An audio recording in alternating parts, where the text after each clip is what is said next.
Ladies and gentlemen, at our first panel discussion, we have with us 4 industry experts to share their disruptive ideas and robust strategies to advance business sustainability. Our first guest panelist, Eugene, Chief Business Officer of Digi. Eugene has led the transformation and growth of Digi's enterprise business, establishing Digi's presence as the trusted digital partner for reputable large corporations and SMEs alike to provide value-added services of coaching and helping SMEs digitalize their business. Our second guest panelist, he is currently leading the digital transformation initiatives of RHB Banking Group, Raaj. Chief Digital Officer of RHB Bank, he is responsible to develop seamless customer service experience across all business segments by incorporating new ideas and trending technologies that would lead to revenue growth and increased profitability. Our third panelist is the Vice President of Strategic Investment of Agensi Inovasi Malaysia, Muhundhan, who aims to help companies grow through active broad participation and add value through strategies, business designing, business development, and corporate advisory. Lastly, our panel moderator, Muhundhan Kamarapullai, the Director of Business Digital Adaptation at Malaysia Digital Economy Corporation, MDEC. Muhundhan Kamarapullai, or Muhu, comes with over 20 years of experience that spans the domains of entrepreneurship, education, healthcare, technology management, and organizational capacity development. At MDEC, he leads the digital adaptation ecosystem system, which helps local businesses to embrace digital adaptation and innovation.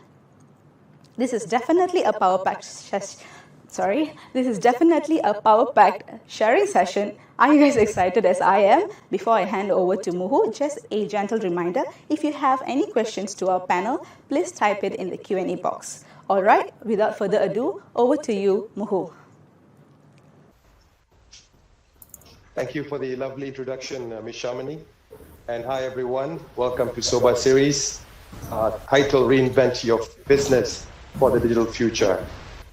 Yes, definitely we have an esteemed list of panelists today with us, and I'm looking forward for a fantastic discussion with them. Gentlemen, nice to catch up with you again.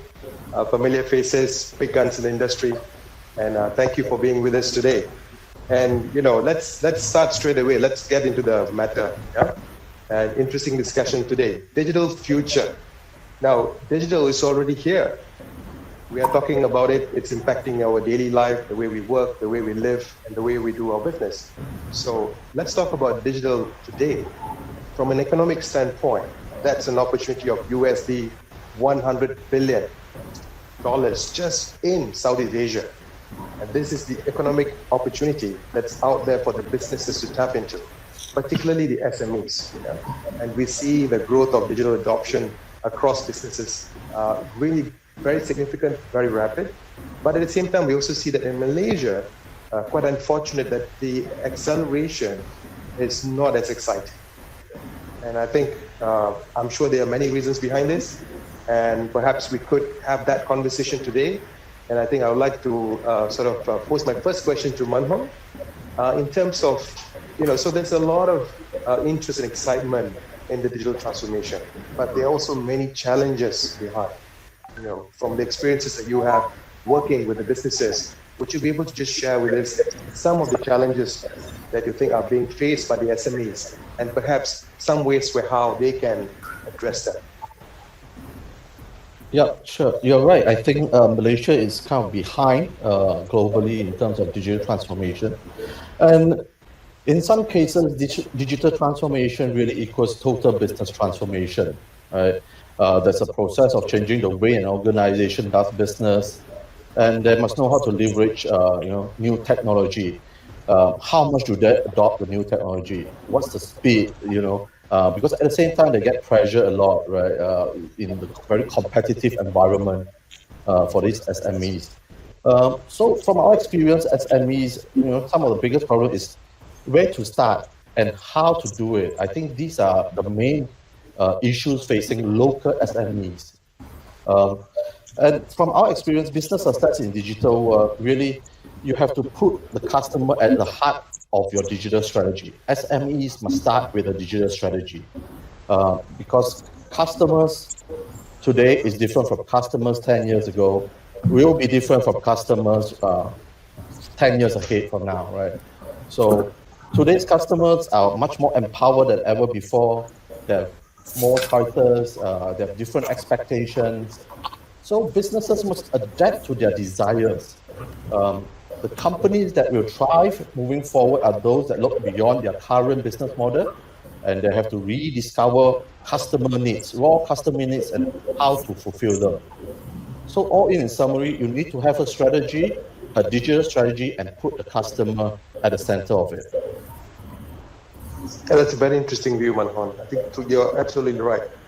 The transformation is not just about digital, it's the total business transformation. And that would require multiple work, right? In terms of bringing everybody together in the organization. And that requires, from the business model perspective, the people, the process as well. So that's an interesting point. So there's a lot of, here we talk about the total transformation. We talk about, at present, for example, the businesses to continue the operation seems to be a major challenge, right? So perhaps Raj and Eugene, I'd like to just get your views as well. Or perhaps Raj, you can start first in terms of, businesses transitioning towards digital, going online, requires a lot of improvement. And today, operationally, I think that seems to be, really daunting. So bringing from what Muhundhan has just mentioned in terms of having total transformation and looking at it from an operational standpoint, maybe Raj, would you be able to give us some views? Sure, Berhad. Thanks for that question. So I think from a business standpoint, it is very important for the business organization to have a strategy, right? What are they looking to transform? Do they want to transform the way that they engage and serve their customer? Or do they want to change the way that they are operating? So it's two different aspects. And based on these two aspects, then you need to look for what kind of solutions that is needed, right? So going online is the way to go. Then you should be asking question to yourself, if I go online, how am I going to reach to my customers? Which channel should I reach and how should I reach to them? And then comes the fulfilling of the services, right? So when I present my products and services online, how can my clients, subscribe to that services? And then again, you look at the whole supply chain, right? It's not only from a purchasing standpoint, but then on the delivery standpoint, how do I deliver and live up to my commitments? So taking a step back, again, I would like to weigh in what Muhundhan said. Putting your customer at the forefront of your transformation is very, very important. Identify who your target customers are, who are you serving today, and who do you want to serve tomorrow and way forward, and what is the best way to reach out to them. And then you'll be able to figure out where are the focus areas, right? And then you can ask, okay, for me to transform these particular aspects of the whole supply chain, what kind of collaboration or what kind of assistance do you need, right? From a banking standpoint, if doing sales online also means collecting of payments online, right? So then who can you collaborate? And then to do the delivery, what kind of logistic arrangements can you make with your business partners? So these are some of the areas that business owners should look into. Thank you, Raj. Eugene, I'd like to bring it to you, but just before that, gentlemen, if you're not speaking, perhaps you could put yourself on mute, just to reduce the background noise. Yeah, thank you. So Eugene, yes, so taking that from having an end-to-end customer engagement, I think that's pretty clear that came out from what Raj was saying, as well as having the supply chain. So again, we're coming back to digital transformation. It's all about total transformation. Eugene. Okay, so I actually fully agree with what Muhundhan and Raj said, right? The importance of having a digital strategy and having the customer planted right in the middle of the digital strategy. But I would like to maybe answer this question slightly differently, though. I think, and that's because I think last year, Digi did a series of digital workshop. I think we call it My Digital SMEs. right? Actually, I myself was part of basically 2 or 3 of these workshops, but we did a series of them, 6 throughout Malaysia, where we engage. Every time we did a workshop like this, we engaged probably about 200 to 300 SMEs, right? And we brought a group of partners together with us. And actually, one of the interesting things that I learned from this series of workshops is that SMEs are actually asking the most basic of questions. I think, they understand that they have to do digital. They understand that they need to find a new way to reach the customer, to service the customer, to do the sales, and to collect payment. But sometimes they're actually just asking the question like, how do I start, right? Do I start by hiring, a digital native to help me build a website? Do I start by putting my goods on sale on Shopee? Or do I start by basically, signing up and registering as a merchant on an e-wallet, for example? So, and I have this one interesting story that I think, to start, especially if you're an SME, doesn't require a lot. I think, but it requires you to take that step. Right. So my story was a Korean couple I know, right? They own a Korean restaurant in Cyberjaya, right? And actually it's a Korean restaurant that is inside a mall. So they pay a pretty good amount of money every month on rentals to the mall, right? And they also get a lot of customers because of the footfall on the mall, right? Natural customers that they have. And, they're not doing extremely well, but at the same time, they're surviving fine. Then the MCO came, right? Suddenly, the footfall of the mall reduced almost to 0.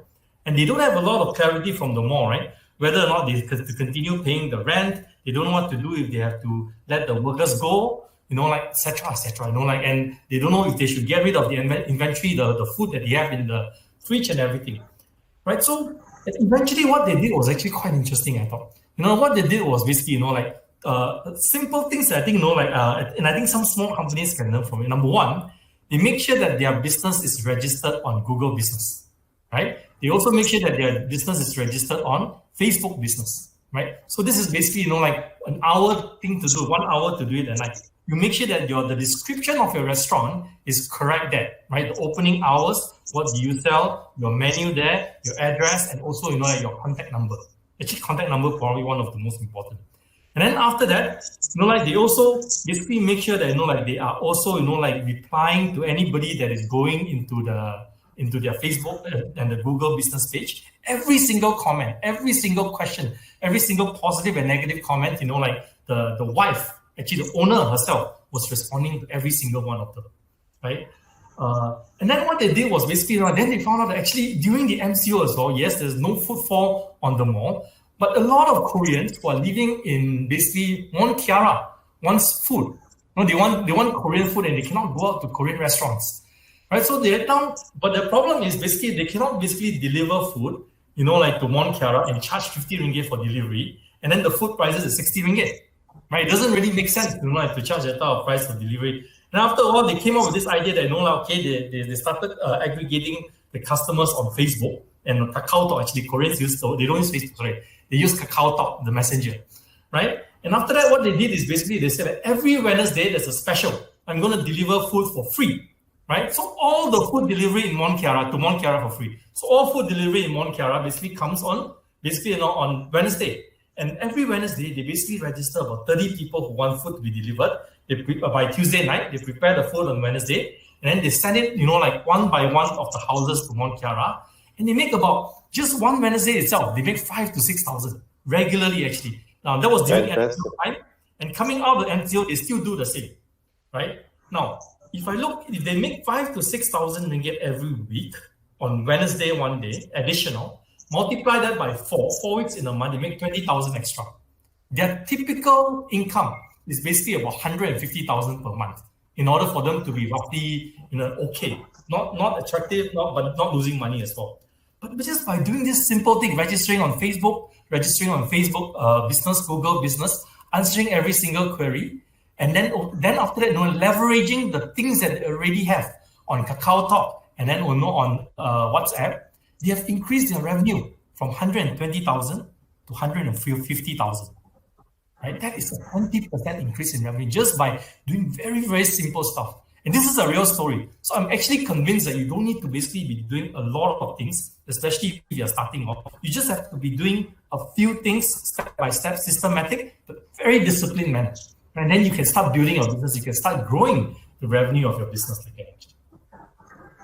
That is a fantastic story, Eugene. Thanks for sharing. You know, as they say, adversity brings opportunities, right? There are some companies probably would suffer. Many suffered during this COVID pandemic situation, but there are also some who took this opportunity to reinvent themselves. And what other better way than using digital? And I think, you know, as you have rightly said it, the first thing that a traditional business would want to look at is to have some kind of visibility online, right? Having that visibility already is putting your brand on the market and having that connectivity, as you rightly put it, Eugene. And then after that is just some creativity. And in fact, moving forward from that, if they just get into a little bit more of, into sharing economy, or even into social e-commerce, selling on Facebook, they'll probably just even, you know, accelerate further of their businesses that they're in. Very interesting story, I think. So we speak about this. We speak about some SMEs who have taken that first step, but many of them are still considering to take that, what I would call that digital leap. You know, there's a lot of leap of faith there in a way. Manmohan, I think you rightly said that a lot of SMEs are still thinking about it. Perhaps, would it be, are we having the right conversation with the SMEs? Are we giving them too big of a pie to bite, rather than, as Eugene put it, you know, what kind of conversation, what would SME would want to hear now if let's say today, you know, guys, I want to go on digital, right? I want to go on digital. What will be the first few steps that I need to take? We spoke about visibility, that's fantastic. Anything else that I can hear from you guys?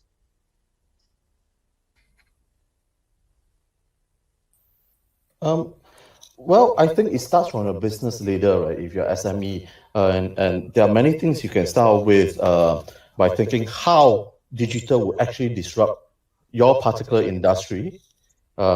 Moving forward, what's the outcome that you want for your business, and you can start planning from there. There are many technology nowadays are very modular. Easily adopted. You have cloud services. People do through platforms and APIs, right? And you have to start getting those information through data. Data first is very important, and then you can start analyzing, your customers. What do they want? What's their need, and how do you cater to their needs, right? I think that's a very, very important start for any business who wants to become digital first, right? Of course, along the process, when you have identified what you want to achieve, you would then know what would be the gaps between now and what you want to achieve, right? Do you have the right talent? Do you need to hire people? Do you need to retrain people? Do you need to upskill people? And perhaps also changing culture, but you can always take it step by step, right? By adopting existing services that you can find online, cloud services you can subscribe to, and that would reduce costs. And just by, like what Eugene said, just by putting your business on Google Business and Facebook, your revenue could increase by 20%. Yes, fantastic. I think that's a great view, right? I mean, start with what you have. You have data, you already have it. Look at ways and how you can just analyze those simple data that you have, whether it's your customer data, your vendor data, or any other, even your employee data for that matter, to see how you can improve. And you say right as well in terms of what is it that you want to improve. And digital, we talk about some simple things. For example, productivity improvement, right? If you're doing it in, if it takes you 5 days to do it now, maybe can you do it in 2 days using digital? If you're taking 10 people to do it now, can you do it with 2 people or maybe 5 first? So I think these are simple ways that you can start off with. And I like the conversation that it's always about outcome first rather than the technology side. I think that's another conversation altogether. We are always bombarded. When I get a chance to speak with a lot of SMEs that I support, they get bombarded by all these technological jargons, big data, IoT, Bitcoin, you just name it, and they get excited, the businesses, the SMEs, they get excited. But at the same time, they have this reservation. Is this right for me? Would I be able to start doing this now? Or maybe I should wait and see first and, see whether my competitor will do it first. And if he's doing it fine, then maybe I'll do it. And that seems to be sort of some sort of Malaysian mentality sometimes as well. And that actually has impacted us quite a bit. Just 2 weeks ago, we did MDEC organized a summit called the SME Business Digitalization Summit, SME Digital Summit, sorry. And we saw an overwhelming response where we targeted about 100,000 digital participations views. We hit more than 1 million digital participation. That was just amazing.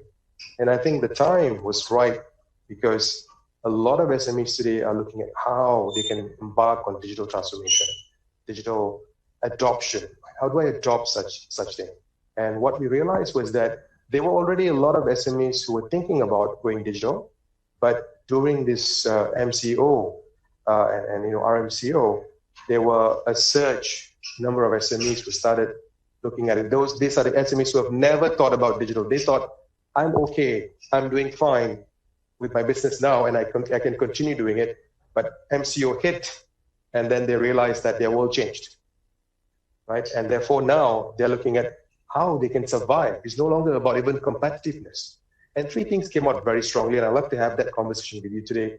The first was actually in terms of know-how, right? They said, we get it, digital is important, but how?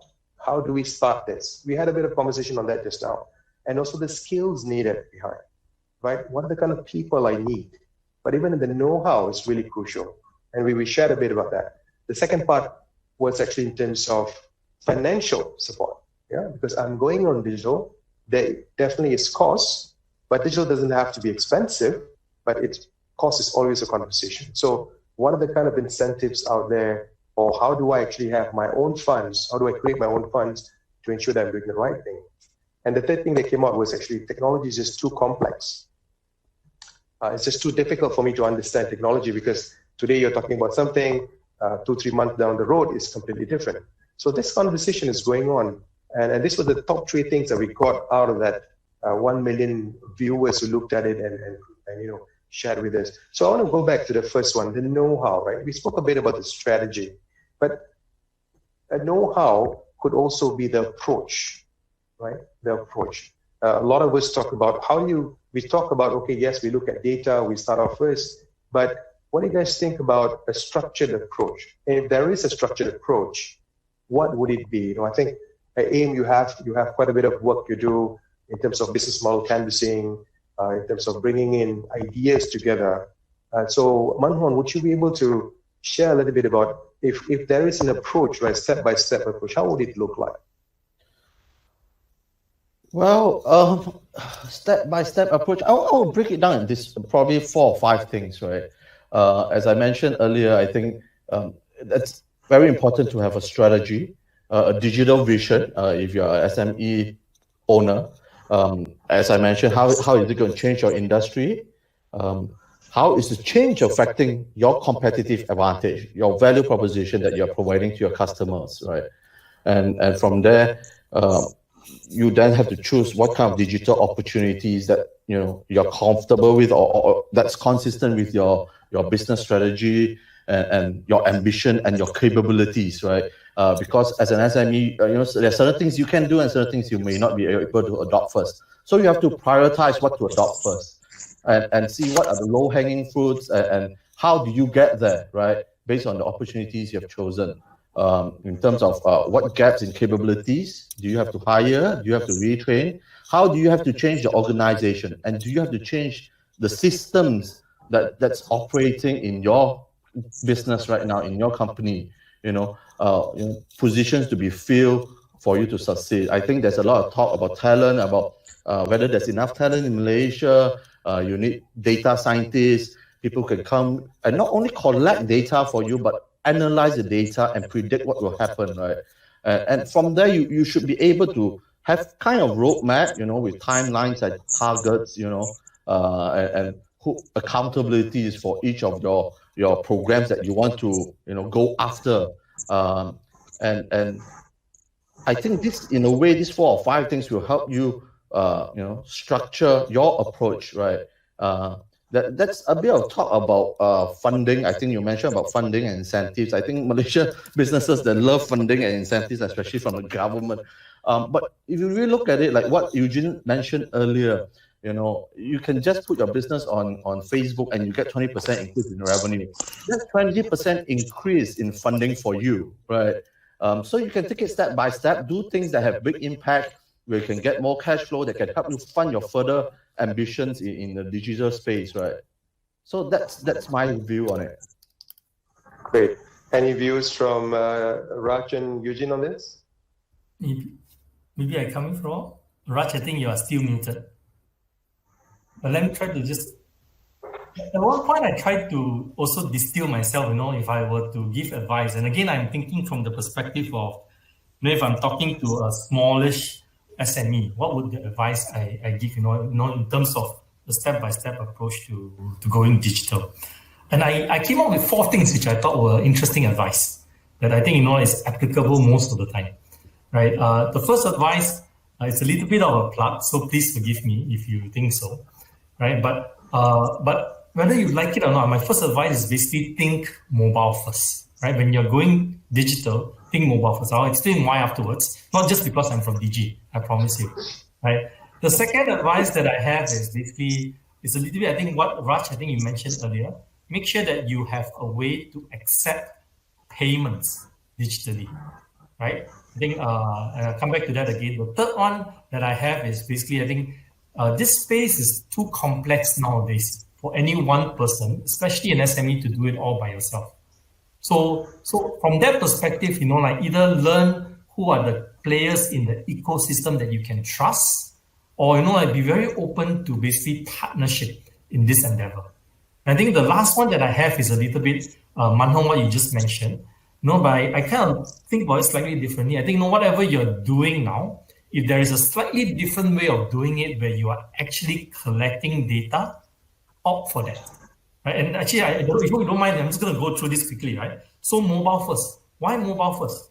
I got 2 statistics, 2 numbers for you. One is basically, 2,617. There's a research that is done in University of Chicago that says every single day we touch our phone 2,617 times, right? Or the iPhone guys actually even worse. They actually say that there is every single day there is 80 unlocks in the iPhone on average in the world.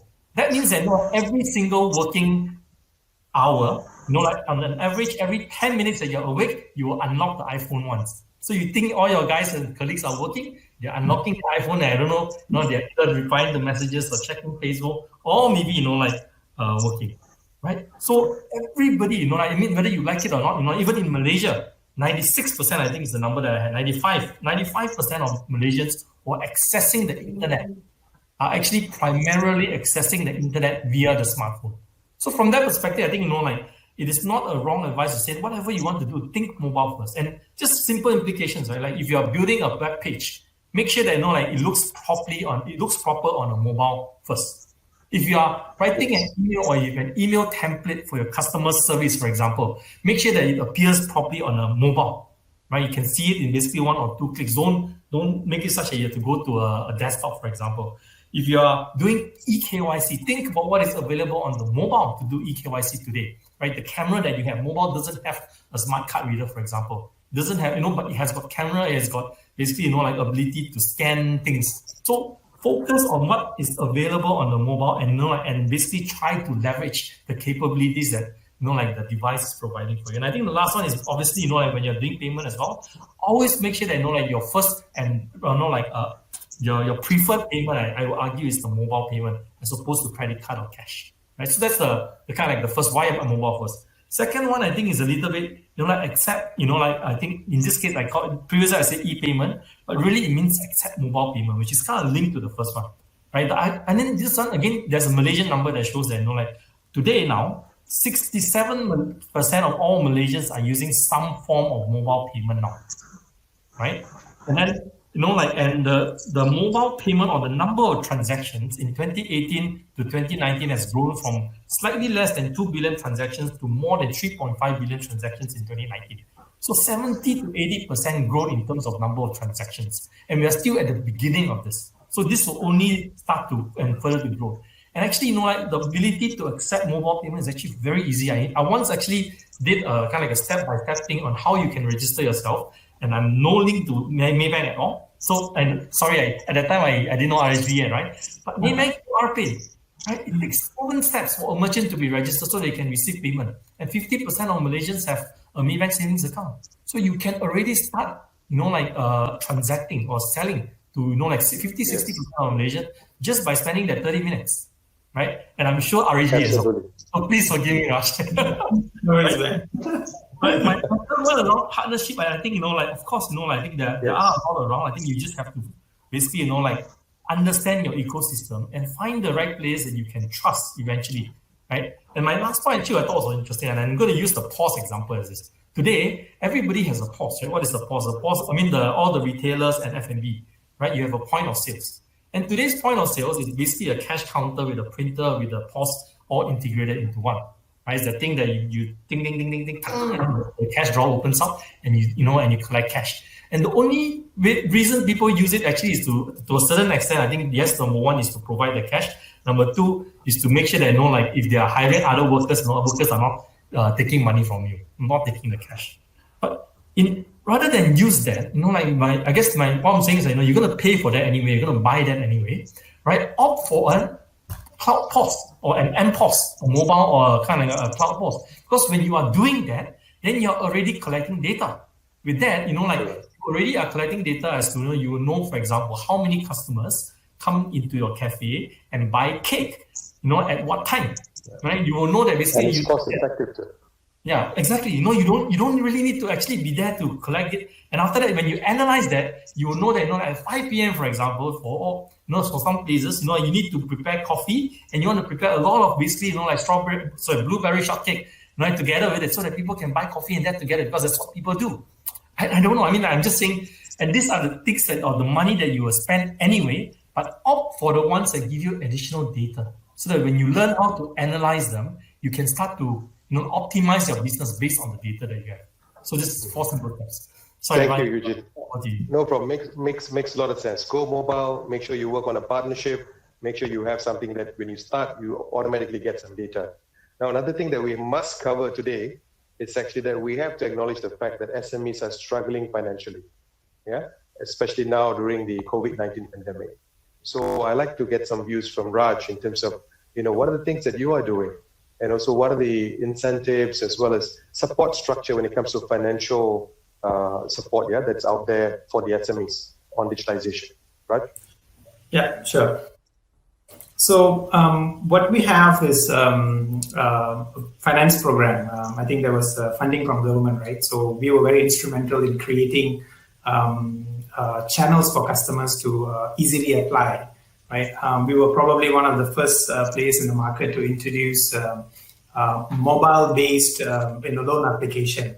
So again, going back to what Eugene said, right, we are all, whether we like it or not, we always look at it from 2 perspectives in the past, an individual experience and a business experience. But we fail to realize that every business is run by individuals. So therefore, the business is also influenced by the individual experience. So therefore, we created an easy and to use a mobile app for customers to actually request for funding.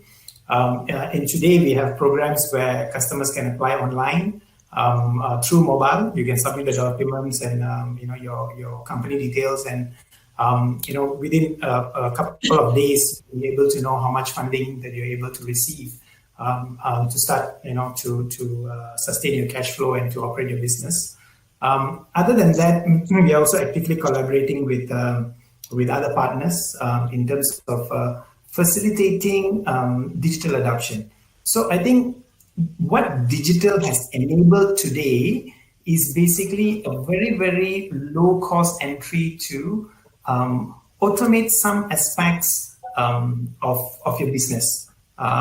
So like what Eugene rightly pointed out, when we talk about digitalization, we always think about sophisticated jargons and frameworks, right? But digitalization means very, very fundamentally, first and foremost, is how do you engage your customers effectively?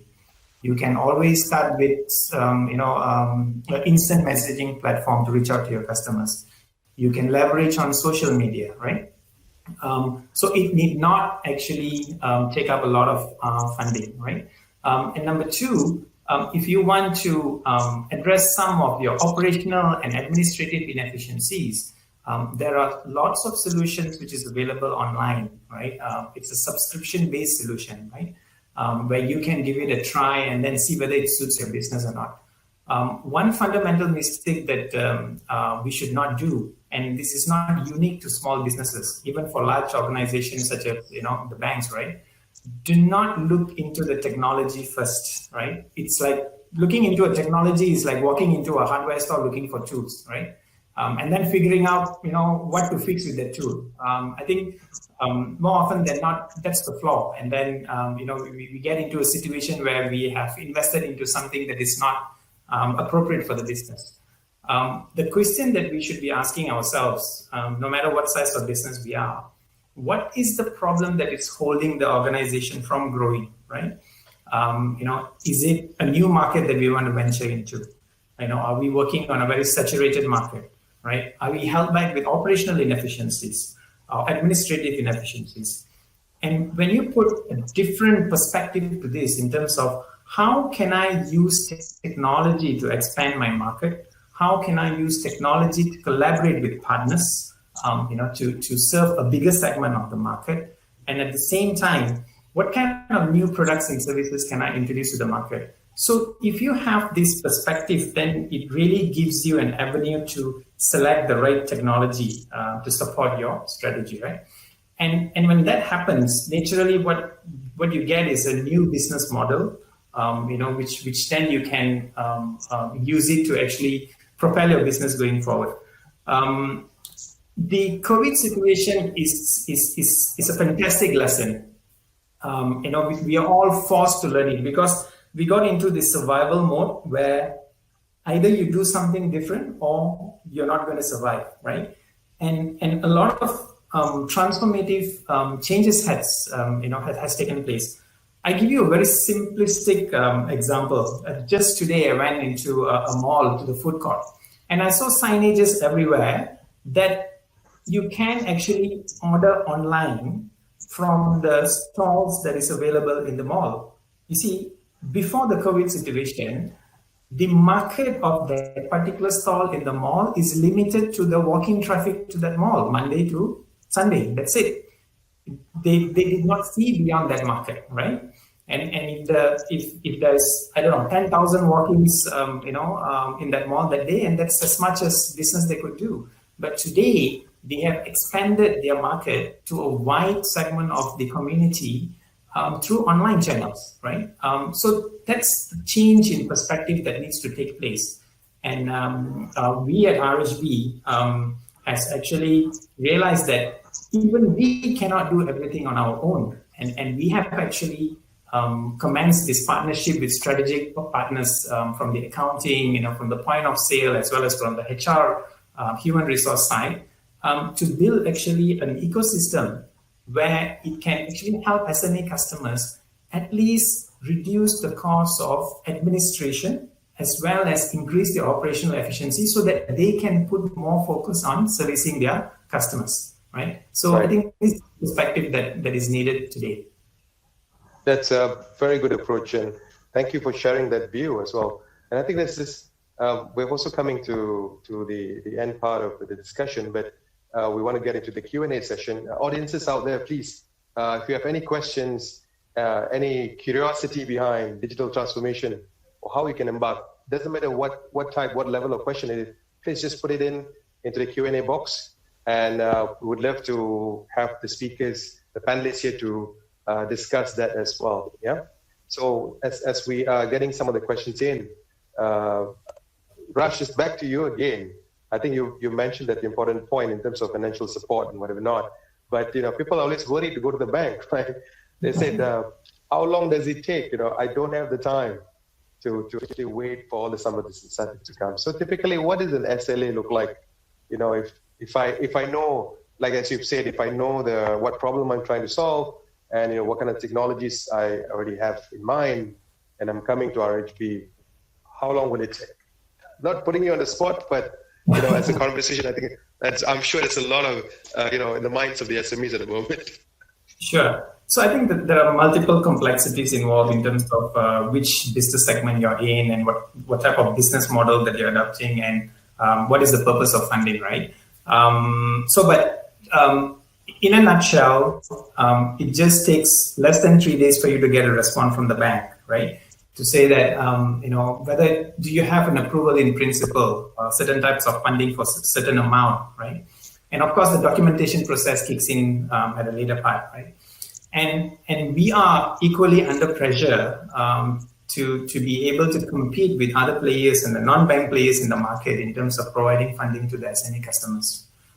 So we are also playing our part, and the only way to do that is through digital means. So like I mentioned, we have SME online financing, which is enabled through mobile app. Anybody can actually download the app and put in their business details and the kind of funding that they need, and we will go back to them with with an indicative proposal, we are able to release the funding within within a week, right? So that they can actually start doing their business operation without disruptions, right? Yeah. Okay, thank you, Raj. So,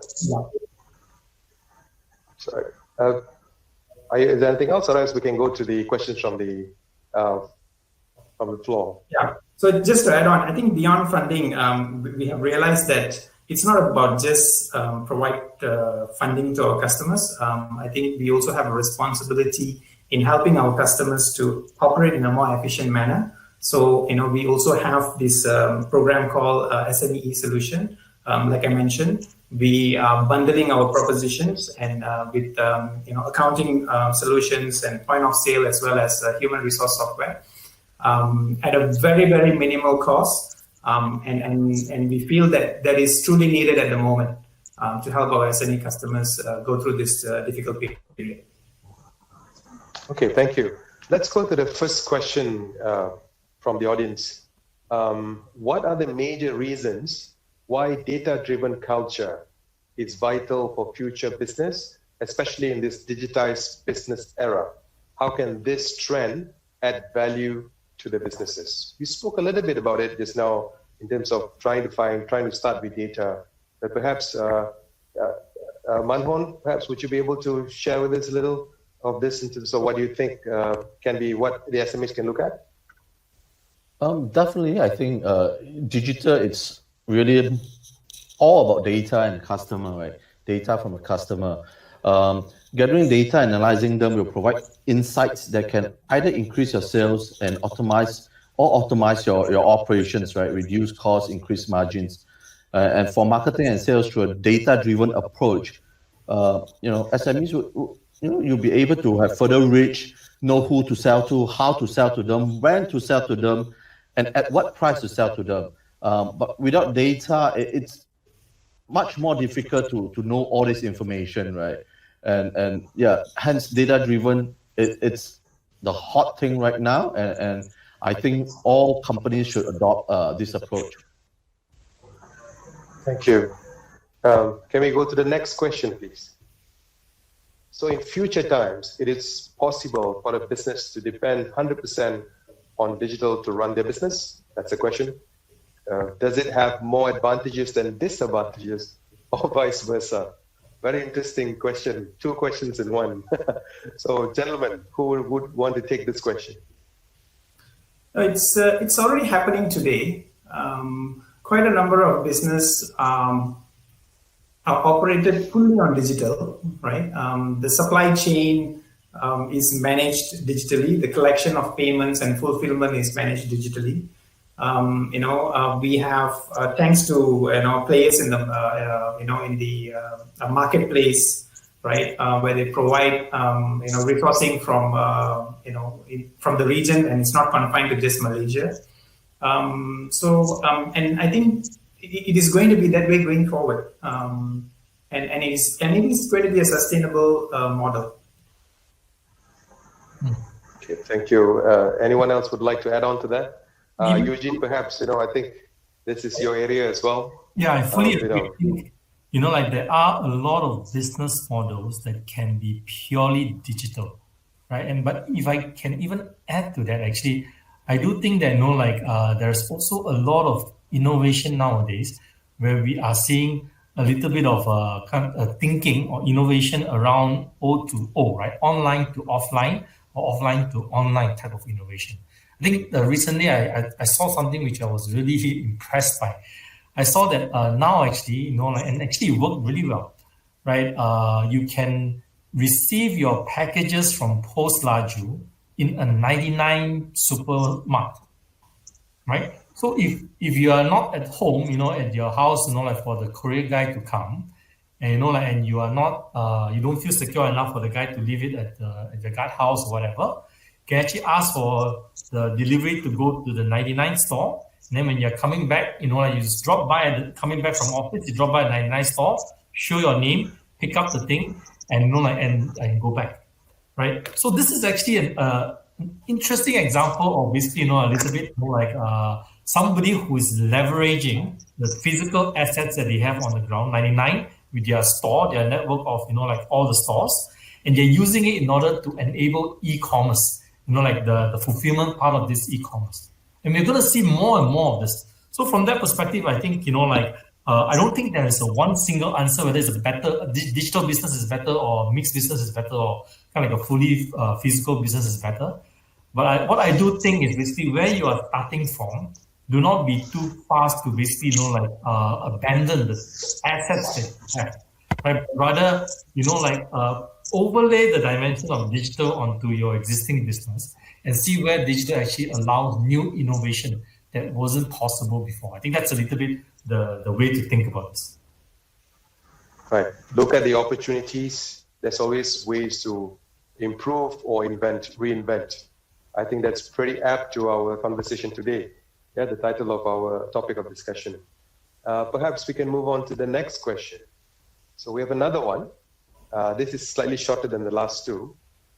Are the consumers spending more online shopping or purchases compared to physical shopping? I think this is an interesting period we're in, and I think because especially during MCO, there were a lot of what we call the consumer behavioral change that happened.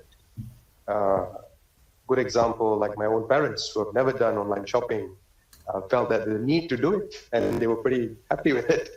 And I'm sure you would have had many stories like this, right? So I think pre and post MCO has created a lot of impact. In Malaysia, we have seen there's close to about more than 30% increase in terms of online shopping. That's just the basic data that we have received. So perhaps I can get some views from any one of you. So this is about, are consumers spending more? I think that's the question here. Or are they just, is the expenditure just very menial, right? Just people just trying out digital. Yeah. Well, any views on this? Yeah. It has definitely increased. So I guess it's a trend. I would like to go back probably, 10, 15 years back, where all of us were actually, learn how to go online and book flight tickets because, it's cheaper, right? Before that, it was unheard of, right? Just to enjoy a cheaper flight, a lot of us, including myself, right? Learn how to go online and, and book a ticket and learn how to pay online, right?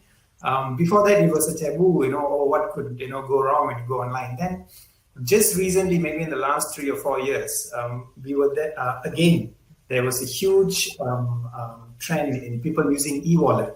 Why? There were benefits of using e-wallet. And then during the COVID situation, again, it was a forced situation, right? You could not go out, yet you need to, purchase stuff. And then I guess the trend was people are gaining confidence and trust. Along with it, they're also cautious, right? So the value of purchasing is small, but the volume of purchasing, I suppose, it has increased tremendously during the COVID. And it is going to become a trend when people get more and more comfortable purchasing online. Of course, there will be certain products and services where they would want to go and hold it and look and feel and before they do the purchasing. But given a choice, if they're comfortable purchasing online, I suppose the trend would be to purchase online. That's my take. Yes, that's right. I think we can already see that. I think the trend is moving towards the increase of online shopping. I think that's also the new norm that we are in today. How things are changed, the behavioral has changed, and I think this will just further be accelerated. We've got 4 more questions, so I'm hoping that we'll have time. Let's see whether we can tackle all of them. Let me have the next question, please.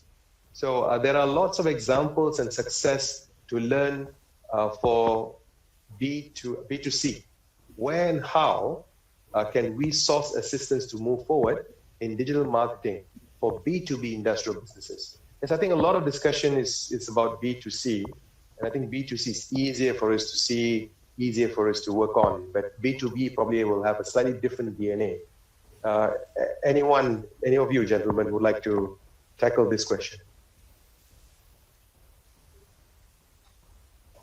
Well, okay, so I'll give it a try, right? So it depends on which type of market segment that you're playing. Of course, it's all started from B2C, but then if you look at the supply chain in totality, the businesses would need to interact and get into a business arrangements with another partner, right?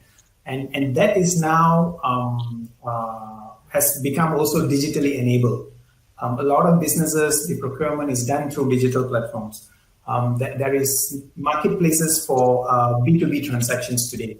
And that has actually enabled digital engagements and digital procurement and digital payments. So that's very much possible today, and that will be the trend. And I suppose that has opened up another perspective where you're not confined to local suppliers, and you're open to getting purchasing from suppliers from out of, beyond this Malaysia, right? And today's logistic arrangements is also supporting it. So yeah, that's very viable today. Yeah, actually. Thank you. I think. Yeah. Yes, Eugene. Yeah, actually, I agree with Raj. I think maybe what is missing is I think B2B transactions online, for example, is probably not as visible as B2C is. Right? If you just think about it, I think like Alibaba, for example, right? One of the biggest B2B platform actually started off, and they were built on B2B. Right, Alipay was built as a payment platform to facilitate B2B, and I think what is required in a B2B can be different, and needs to be probably customized from industry to industry a little bit, right? But the marketplace for B2B is actually, well and alive and has been around for a while actually, but maybe not, it doesn't have as much visibility, for those of us who are consumers, right? We see more Lazada, we see more like Shopee, etc., which are, it's essentially built as a B2C platform. But, there are actually a lot of B2B that maybe not visible at this point. Yes, I remember we recently had a discussion with the Federation of Malaysian Manufacturers and FMM. I think they also realized that during MCO, they needed to look at different types of vendors to work with, limitation with their current arrangement. And they actually went on a few marketplaces looking at B2B. And they realized that it wasn't as hard as they thought. The marketplaces are there. You just have to have a conversation with your associations, for example. They're doing a lot of work. Maybe that's one way for you to start looking at digital. We know many associations out there like SME Association, MRCA, FMM, many others are doing a lot now. I think they've taken that on their shoulders to support SMEs to move digital, right? So I think that would be a good start as well. Let's go to the next question. So what possible risk should we be aware of when we move into digital space? So I think we spoke about understanding the pain points and opportunities. So of course, we spoke about what we want to solve. Forget about technology, look at what you want to solve, and also look at where the opportunities are. But among these things, there are also risks involved, I'm sure. So maybe we'll take this as the last question because we have reached the end of our conversation today. Maybe we take this, gentlemen, let me hear from you. What would be the risk for someone who's starting off? Yeah, let's not talk about those looking into emerging technologies or whatever not. Somebody who's just starting off the digital journey, what would it be? One risk. I think for me, maybe, like a lot of us are not aware of the importance of, number one, just now I spoke about the importance of partnership, but like you have to be partnering somebody that you can trust. So the idea of basically finding a trusted partner, I think is important. So from that perspective, if you're, so on the flip side, I guess, if you are partnering or you're working with somebody who's not trustworthy, then, like there's an increased risk that, that you will suffer. I mean, like there will be, losses to the business due to, you partnering somebody who's not trusted. I think the other thing as well, once you go digital and you bring your business digital, I think the security aspect, I think, is also very important. I think, sometimes, we don't appreciate enough the risk, related to cybersecurity, that is out there as we start to put more and more of our business online. So again, this is one of those areas that I think you want to have a partner who's going to be able to help you manage, the risk related to basically, cybersecurity as you start to move more of your business online. Good point. Gentlemen, anything else before we wrap up? Perhaps it's also important to look into the customer's experience, right? Going digital is one thing, but making sure that your customers are able to interact and do whatever is it that they want to do is very, very important, because all it takes is for the customer to feel the friction of fulfilling whatever that they want to do, and you're going to lose a customer, and they're not going to come back again because they would have already had a perception towards how you're running your business. So it is very, very important, again, like what we mentioned at the beginning of this forum, you have to put your customer at the forefront, address what is it that they need. Then I suppose that will take away a big element of risk in ensuring that your customers continue to bank with you and do business with you. Okay, thank you, gentlemen. I think it's been a great discussion with all of you. I hope we had more time, and I think we're just start to warm up to have more discussions. But I think that's all we have. But just one note for all the audiences out there, since I'm coming from MDEC, from the government agency, I think it's also my responsibility to share with you that there are also a lot of incentives and programs that are provided by the government. You may be able to log on to dx.com.my, where you'll be able to see many new programs that are being launched for you. Incentives, grants out there as well to support your digitalization, plus digital solutions that you can see, and all the names you see here are also all our partners. Yeah, so with that, we'd like to conclude today's session, and I hope you have enjoyed as much as I have, and I hope that you will continue your digital journey and to make that digital leap. Thank you.